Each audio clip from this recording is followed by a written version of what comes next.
care. Remember, Allah will always be there, be there. Nikahun mubarakun, zawajun mubarakun, النكاح من سنتي ما قال النبي هو الصحيح. نكاح مبارك نكاح مبارك زواج مبارك النكاح من سنتي. بسم الله والحمد لله والصلاة والسلام على رسول الله أما بعد. Assalamu alaikum wa rahmatullahi wa barakatuh. My dear brothers and sisters in Islam, and welcome back to another episode of Happily Ever After. May Allah subhanahu wa jalla fi'ula make our life happy in this life and happier in the hereafter, so we can be happily ever after. Ameen. I thank you once more for coming back to learn, and hopefully we can learn together inshallah of how to become the best husband and the best wife and alleviate the hardship in this life and the hereafter. And indeed, especially for you brothers, you've heard the phrase happy wife, happy life. So we're talking to you, and we're going to continue to talk to you again in this episode about the duties of a man toward his wife. May Allah subhanahu wa ta'ala make you the best husband ever. Ameen. So last time I talked to you, my dear brother, I was talking to you about a journey, and I talked to you about the oath, and I talked to you about the time, and I talked to you about how to help inshallah with the house chores with Prophet Muhammad sallallahu alaihi wasallam did. Indeed, he was the best, and he did them. He mentioned the same thing I mentioned to you about the measuring stick. Hopefully we can finish with a little bit later on today inshallah. Before I go actually anywhere, you know, most of the brothers come to me in the masjid and they say, Sheikh, can you please give a khutbah about our rights? You know, حقوق الزوج, the rights of a husband. And I get this a lot. Yeah? So I told the brother once from the pulpit, I said, you know what, akhi, it's amazing, because I had to talk about it. It's overwhelming. I said, you know what, my brothers, wallahi, every time I hear you, may Allah bless you all, the only request that you give for me is, could you give me a khutbah about حقوق الزوج? You know, the rights of the husband, the rights of the husband, the rights of husband. I said, you know what? In my whole entire life, no matter where I go in the world, the question is the same. You know, not one single man anywhere ever have ever told me, Sheikh, can you give a khutbah about حقوق الزوجة, the rights of the wife? Never. Only one brother made it as a joke after he heard me say that.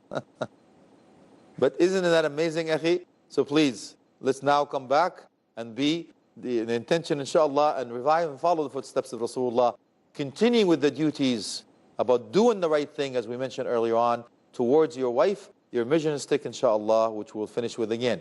Now, the rights, my brother, is simple. Look, I'm going to talk about financial aspects later on, but let me continue about this emotional being, right? Remember? Emotional bag, emotionally based, physically based. Let me talk her language now. I've already told you about that, to say I love you, to say of this and all of that stuff. So I want to give you a homework right after that.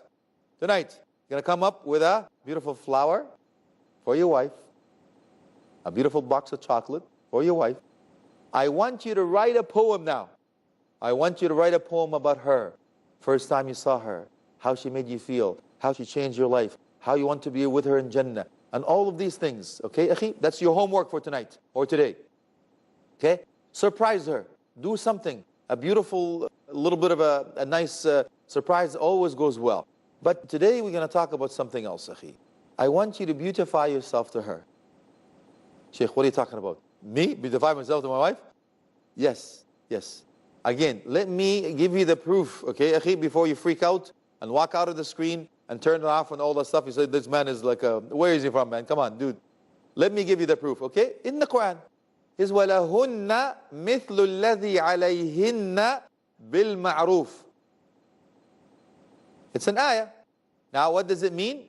The interpretation of the meaning, it says what for them is what you ask of them, what is known to be good and righteous.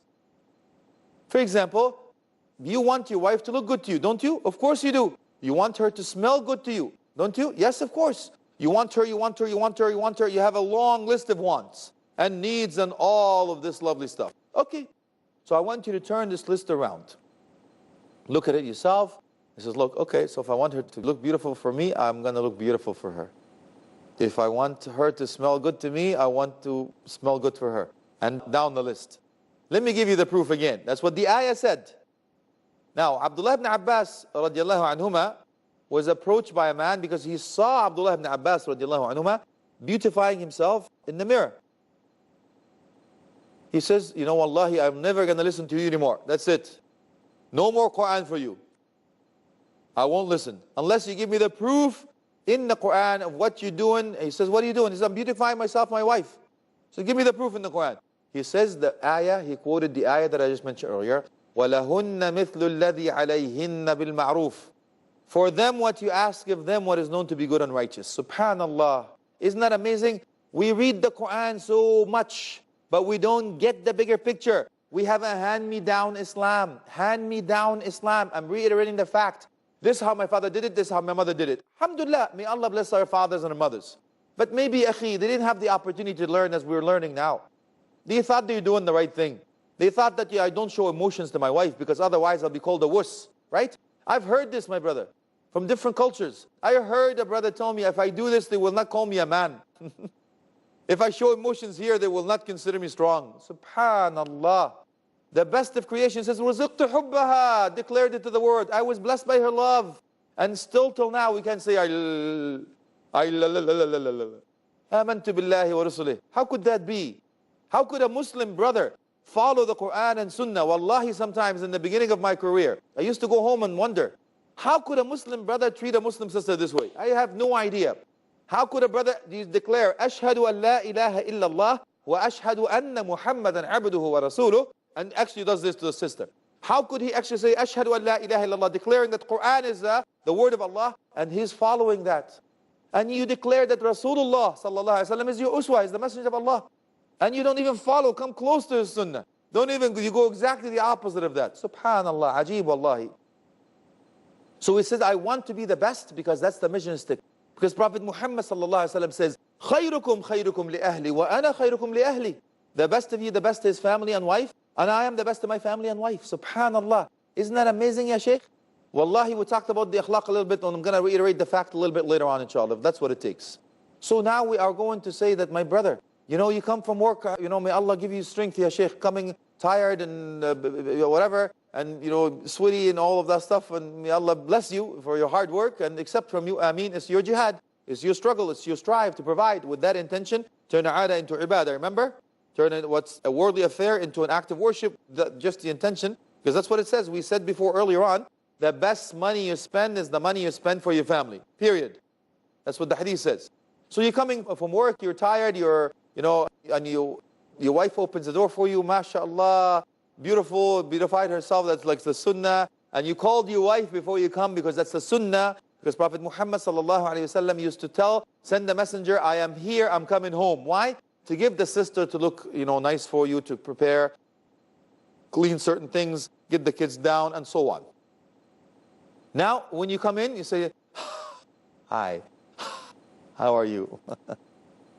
Or you can say, assalamu alaikum, whatever language you speak, and all of a sudden, that beautiful, you know, garlic and onion coming out, mashallah. Now your wife starts to have tears down her eyes, she's crying, and you think she's so emotional, she missed you so much, and she's so happy to see you. Ya akhi, wallahi, it's not that. It's that I can see your breath coming, dude. Wallahi, habibi, take a break. Do your miswak. Prophet Muhammad sallallahu alaihi wasallam used to use miswak all the time. I don't want to do mashaqqa on my ummah. I don't want to make it difficult, otherwise I would have done that. That means now it's your toothpaste. It's tic-tac, it's something.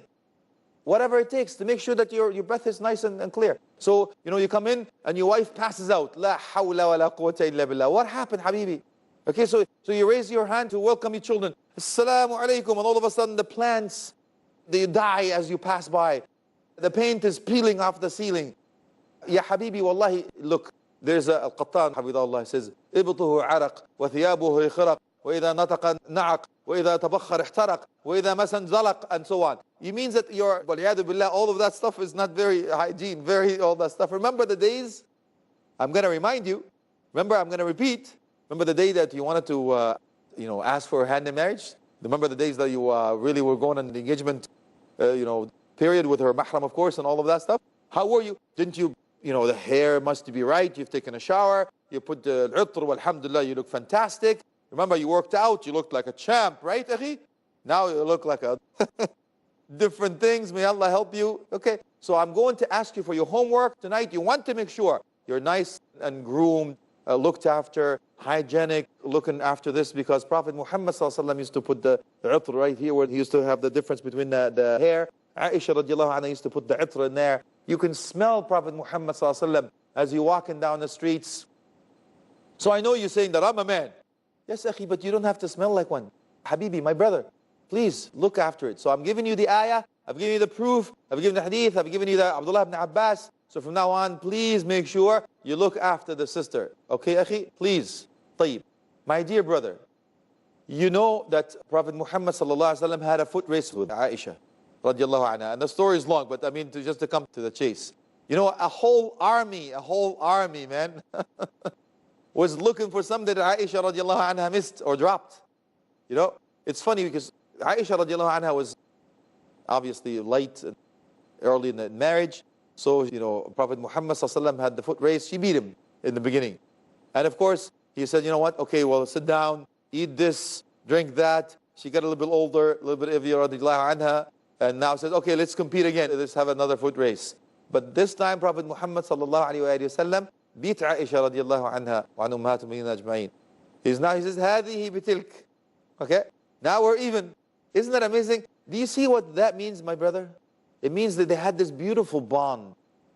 A beautiful bond together. They shared things together. They shared that commonality. They shared this best friend that's a lover that I'm trying to make you as a couple. They shared the common hobby. Now, Prophet Muhammad ﷺ did that and much more. Now, I'm not asking you to go downtown and say, okay, let's race, honey. They will lock you up. I'm just saying something for you to have as a goal, for you to share with your wife, to do something for her. Subhanallah, wallahi. Okay? So this is the aspect that I'm going to make sure that I'm talking about your emotional side still. Your emotional side.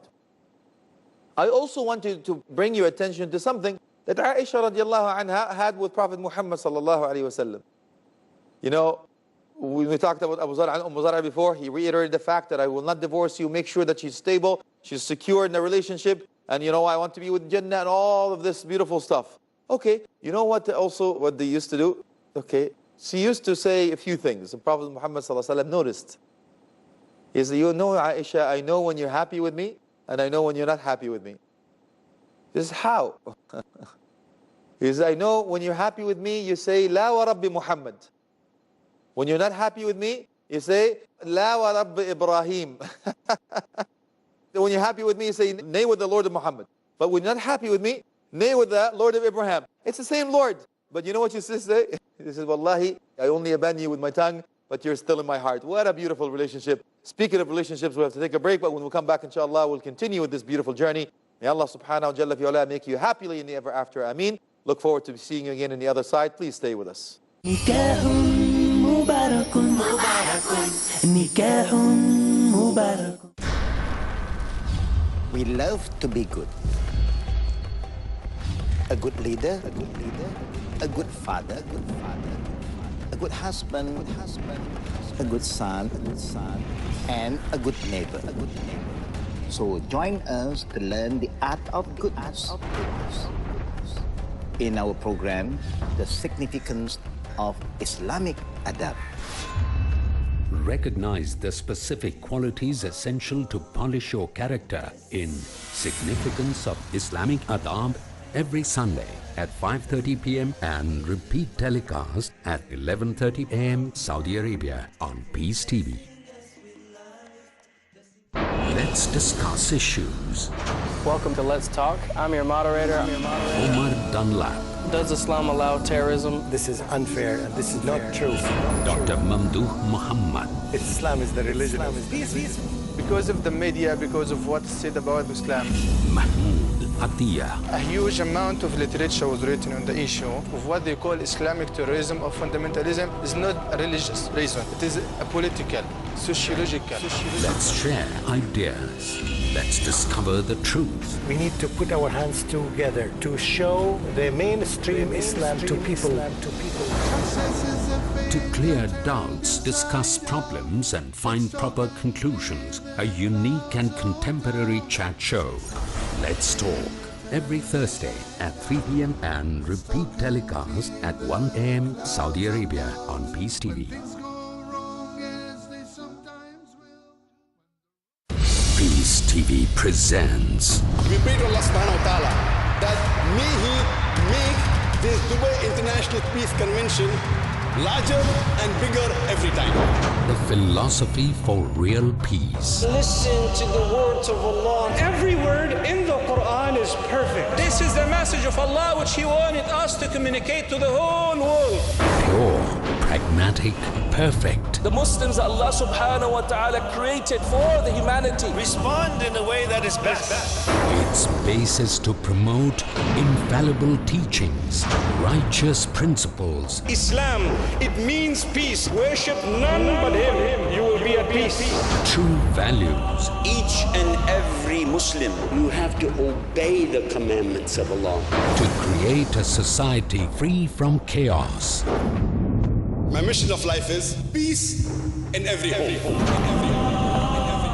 Know the greatness of simple and successful living in Islam in Vogue. Next on Peace TV. نكاح مبارك نكاح مبارك. The kings and so on feared him. Men feared Umar. And one narration actually, says that, he was thinking when he was going to the barber and getting groomed. And Umar was just, radiallahu anhu, was clearing his throat. So the barber thought that he made a mistake and he cut Umar. So he actually passed out. In one narration it says he urinated, Azzakumullah, may Allah bless you. You understand? So Umar was feared. Now he's Amir al-Mu'mineen. Now somebody from the Sahaba radiallahu anhu, or a man that is under his command, coming in to knock on the door of Umar radiallahu anhu. Now he hears his wife giving him a hard time. This is Umar's wife radiallahu anhu. While he was Amir al-Mu'mineen, his wife was giving him a hard time. That man is coming to knock on the door of Umar to look for a solution for him because his wife was giving him a hard time. So just before he knocks, he hears a loud noise inside, turns around, walk away. Umar radiallahu anh noticed, he goes to come back. What are you here for? He says, I'm okay, because apparently also going through the same things, I'm okay, don't worry. So he says, لَعَلَّكَ سَمِعْتَ, maybe you heard, my wife is giving me a hard time and so on. He says, yes. He says, come here. Ya hada, my dear brother. She looked after me. She looks after my whims and desires. She looks after my kids. She cleans the house. She cooks for us. She looks after this and she looks after that. And she's a good wife. Should I not be patient? Should I not be patient with her? Isn't that amazing, ya akhi? So should you not be patient with your wife? Let me give you the proof, my dear brother. Remember I mentioned earlier, the harth. You know the harth? You know what that means? The plantation. Remember when I told you to plant the seed? I told you, remember carefully. When you plant the seed, my dear brother, when you plant the seed, that means for your lineage, that your wife, this beautiful tree, you have to have patience when you plant the seed in order for you to see the fruit. I told you to also use the quench of the thirst of that the seed with lawful source of income. So I beg you, my dear brother, don't bring in any unlawful money in that household. أَنَّ يُسْتَجَابُ لَهُ. How is Allah going to listen to him? How is Allah going to answer the dua? Have you not heard the hadith? How? فَمَا غُزِّيَ بِالْحَرَامِ. His clothing, his malbas, his food, haram, unlawful. His drinking is unlawful. Everything, you make dua, how? How do you raised by haram? Your flesh and bones is haram. So how do you give your children haram? How do you give your wife haram? So please remember that. The plant, remember that. After the cultivation, after you're teaching her. Remember when I told you when the tree grows, you have to trim the branches? That means lead by example. Give her education. Akhi, again, I'm not going, wallahi, to have a battle with tradition or anything like that. But to deny your wife going to the masajid, deny your wife learning from the mashayikh, or learn. If not, then give her something. Give her DVDs, give her access to the internet. Give her something. Teach her yourself. But you have to acquire knowledge in order for you to give. Because she's the one who's going to raise your child, my brother. If you don't teach her, what happens? That's her right, my akhi. All of these things are aspects of too many things that I have to share with you.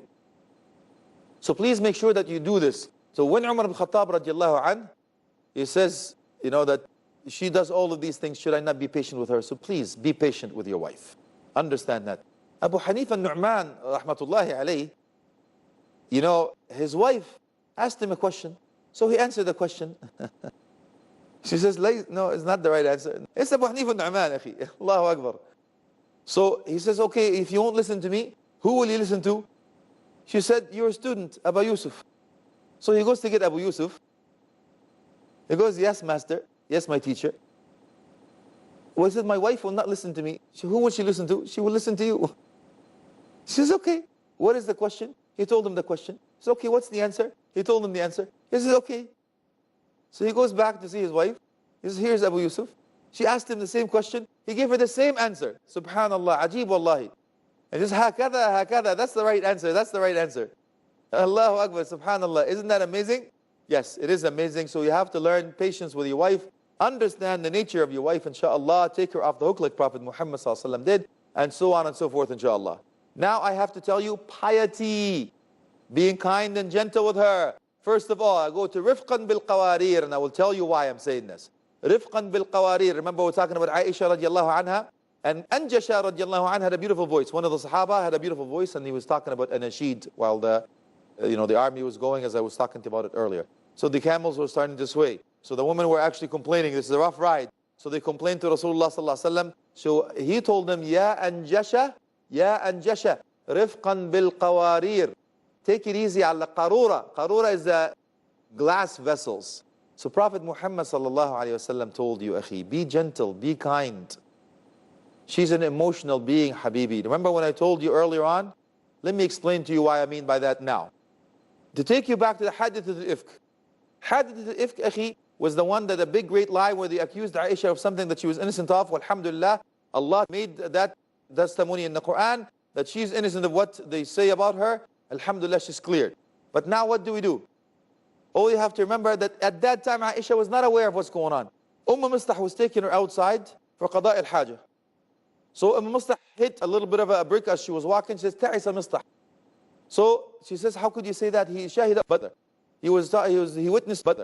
How could you say that? Did you not hear anything? She says, what did she hear? She started telling her what happened, the word on the street. And when she came back from the army, when she was lost because she said she used to do something, and all of a sudden the hawdaj, the carrier on the camel, they could not make sure if the Aisha was there or not there because she was very light, so they didn't know the difference. So Aisha radiallahu anha was left behind. But when she came back, the whole army is gone and she's coming back. But we had one Sahabi as a sweeper to make sure that there's nobody else behind. He sees Aisha radiallahu anha waiting because he says, they will miss me, they will come back for me. But that's not the case. That's not what happened. Wallahi, he turned around, walked away. He said, Ya al-Mu'mineen, please go ahead. He didn't see anything. He walked away from her when she was actually mounting the camel. And he said, the whole journey back to Medina, he did not speak to me. He was just making dhikr, istighfar, and subhanallah, alhamdulillah, wa la hawla, and all of that stuff. A very pious man, subhanallah. But when they entered Medina, what happened? Aduwullah Abdullah ibn Ubay ibn Salul, he says, Wallahi, ma naja minha wa ma najat minha. They were not safe from one another. He's alluding to the fact that they may have fornicated, wal-'iyadu billah. Hashaha, it's not the case. So now, she's trying to tell her, here's what happened. And all of a sudden the story is going around. The rumors are going around. And at that time, she didn't even feel going to the outdoor post. She turned around, walked away feeling ill. Now she's asking Prophet Muhammad sallallahu alaihi wasallam, what do you think? He says, Wallahi, I don't know what to say. Istaghfiri li dhanbik. Even him, he's saying, repent, make istighfar. It's amazing. She goes to her father, what, say, defend me. He says, Wallahi, I don't know what to say. My mother, defend me, I don't know what to say. So subhanallah, she says, can I be excused? She felt ill. And Prophet Muhammad sallallahu alaihi wasallam actually, she used to say, Kayfatikum. Kayfatikum, you know what that means? He's talking now in formal manner. It's not the way they used to, I was Aish and I used to fun and games and all of that stuff. And speaking of fun and games, by the way, there's one hadith that says, when Prophet Muhammad sallallahu alaihi wasallam was described, akhi, listen carefully, he was described as what? كَانَ يُدَاعِبُنَا وَدَدَاعِبُهُ وَيُلَاعِبُنَا وَنُلَاعِبُهُ. That means he used to have fun with us and we have fun with him. He used to play with us and we used to play with him. But only at the time of the salah, the time of the prayer, as if we know him not and he knows us not. That means it's only the time of the salah he was serious, going to his Lord to pray. Allah subhanahu wa jalla fi ula, it's time. But the default, he was fun to have around. That's what this whole thing is meaning about now. At that time, Aisha radiallahu anha, she came back and she says, Wallahi la aqulu illa ma qala Abdul Salih. She forgot the name of Yaqub. She even actually one day says Abu Yusuf. she was in the emotional state, akhi, that Prophet Muhammad ﷺ recognized that. So you have to know that she is an emotional being. She needs to have this. And that's when we talked about you have to have the akhlaq in order for you to be able to handle all these things. Tayyib, alhamdulillah. So we learned how to help in the house. We learned how to say these nicknames. We used to, the flower and the chocolate and the poetry. We used to work on the emotion. And we used to talk about the fun and games. We used to talk about and all of these things. Now there is a few things that I have to also cover with you. But unfortunately, these things will have to wait till the next episode because the time is up. Time flies when you're having fun. May Allah subhanahu wa ta'ala make us among those who listen to speech and follow the best of it. Wa akhir da'wana alhamdulillahi rabbil alameen. Wa sallallahu ala alihi wa sahbihi wa tabi'een. Jazakumullah anna khaira. Wassalamu alaikum wa rahmatullahi wa barakatuh. From this day on forever be true. Cherish this life that's destined for you. Live your life with kindness and care. Remember, Allah will always be there, be there. Nikahun mubarakun, mubarakun. Zawajun mubarakun, mubarakun. An-nikahu min sunnati. Ma qala an-nabi huwa sahih. Nikahun